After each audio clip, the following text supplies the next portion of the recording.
오늘 직업을 선택할 때 부모님의 역할이 얼마나 중요한지에 대해서 스님께서 누누이 강조해주고 계시는데요. 사실 그렇지 않은 부모님들, 그러니까 정말 보이는 것이 중요하고 남들보다 많이 버는 것이 중요하고 또 그렇게 돼야 우리 아이가 행복할 거라고 생각하시는 부모님들도 세상에 참 많으신 것 같아요. 그래서 너는 무엇이 되라 라고 정해주시는 분도 있고 아니면 뭐 경제적인 부를 이뤄야 한다라고 기준을 주시는 분도 있고 근데 그런 분들 중에 이제 가장 간과하시는 게 그 목표만 이루면 된다. 그 목표 외에는 다 괜찮아 이렇게 허용해 주시는 경우가 많더라고요. 그러다 보니까 앞만 보고 달려가서 그 목표를 딱 이뤘는데 정작 이 일이 나랑은 잘 맞지 않는구나라고 느끼는 경우도 많은 것 같아요. 내가 의사가 됐는데, 내가 변호사가 됐는데, 내가 선생님이 됐는데 이게 과연 내 적성과 맞은가라고 뒤늦게 고민하는 경우도 저는 주변에서 많이 봤고요. 또 하나는 그렇게 앞만 보고 달리다 보니까 그에 걸맞는 어떤 윤리관, 도덕관을 제대로 갖추지 못한 경우가 이 사회에서 여기저기 뻥뻥 터지고 있지 않나라는 생각이 듭니다. 어떠세요? 네, 맞아요.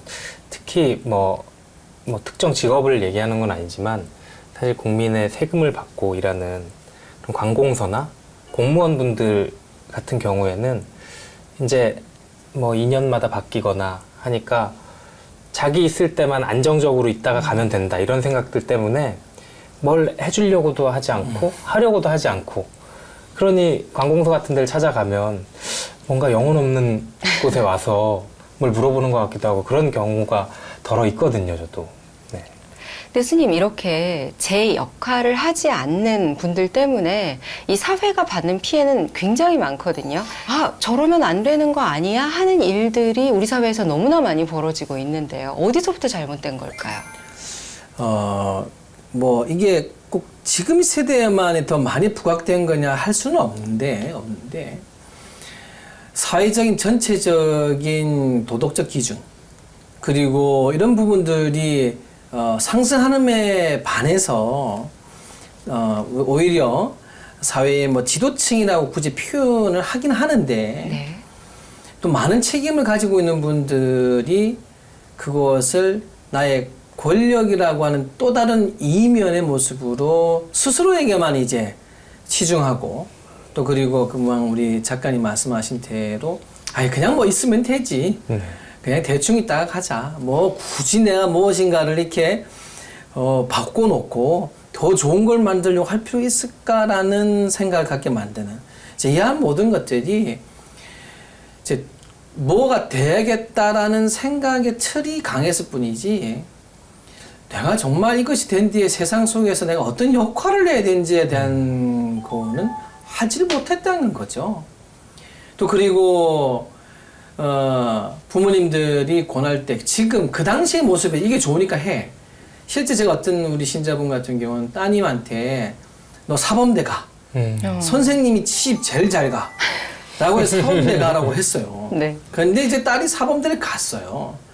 가서 나올 쯤 되니까 임용고시 제도가 새로 좀 이렇게 바뀌어버린 거예요. 그래서 임용고시 준비 한 4년 내내 어머니께 시험 치고 떨어질 때마다 내가 그렇게 사범대 안 가려고 했는데 엄마가 이렇게 보내놓고 어떻게 할 거냐고. 원망을. 두 모녀가 와 스님 앞에 와서 엄마는 시켜서 곤란했고 딸은 엄마 때문에 내가 지금 이게 벌써 몇 년째 공부하냐고 그러고 제가 그 두 모습을 보면서 이게 참 부모의 안목이라고 하는 것이 물론 참 자식을 행복하게 해주고 싶은 마음이 강해서 지금 눈에 돌려봤을 때 제일 좋은 것을 손에 쥐어주고 싶은 거야 맞지요. 그러나 그것이 변하는 게 세상인데 조금은 우리 부모님들이 역시 마찬가지로 왜 해야 되는가 우리 아이가 이걸 왜 하면 좋겠냐는 것을 지금 그거 가져서 좋은 사람으로 너무 비교하지 마시고 또 그리고 선생님이든 무엇인가 뭐 하다못해 의사가 된다고 했으면 부모님 이런 말씀 해주셔야죠. 난 네가 의사가 되고 싶은 이유가 돈을 많이 벌어서 그래 라고 하지 마시고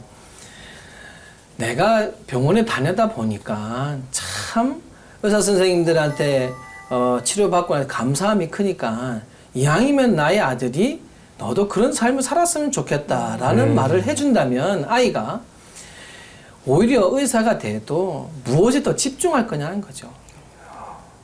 누군가를 낫게 해주고 치료해주고 또 그리고 그 병을 어떻게 하면 더 우리가 극복할 수 있겠을까라는 생각을 가지고 의사라고 하는 삶을 살 때 얻어지는 여러 가지의 공경과 사회적 지위는 인정을 해야겠지요.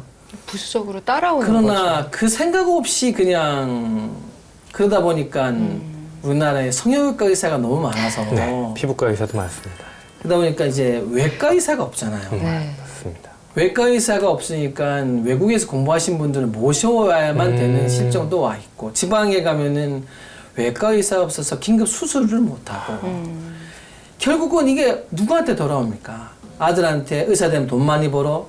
아들은 의사 되는 이유가 돈을 많이 벌기 위해서 의사가 됐고 그러다 보니 과를 정할 때 보니까 성형외과 의사가 지금의 대세고 아니 성형외과로 갔고 이런 아들이 10집 가구에 의사 된 가구가 7집이었는데 다 성형외과 의사니 정작 내가 큰 병에 나서 외과 시술을 받을 때는 외과 의사가 없잖아요.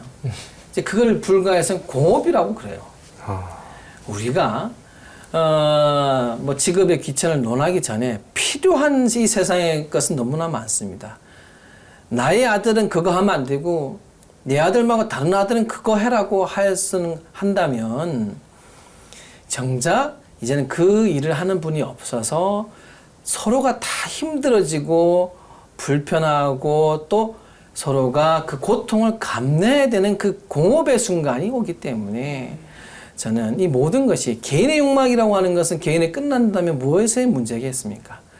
그 개인의 욕망이 바로 전체의 아픔으로 오기 때문에 그래서 이 공업이라고 하는 것 우리 스스로들이 먼저 하나하나를 제대로 선택할 때 그리고 나의 삶의 길이 조금이라도 의미성을 만들 때 역시 그것이 사회의 의미로 다가오고 그런다면 바로 그 혜택은 스스로 그리고 나의 가족 또 그리고 나의 아들, 딸들이 함께 겪을 일이기 때문에 저는 이러한 부분이 개인의 욕망을 그냥 나의 것으로 보지 말고 우리 모두의 것으로 생각해서 공업으로 또 이렇게 바라보는 시각을 가져야 된다는 생각이 듭니다.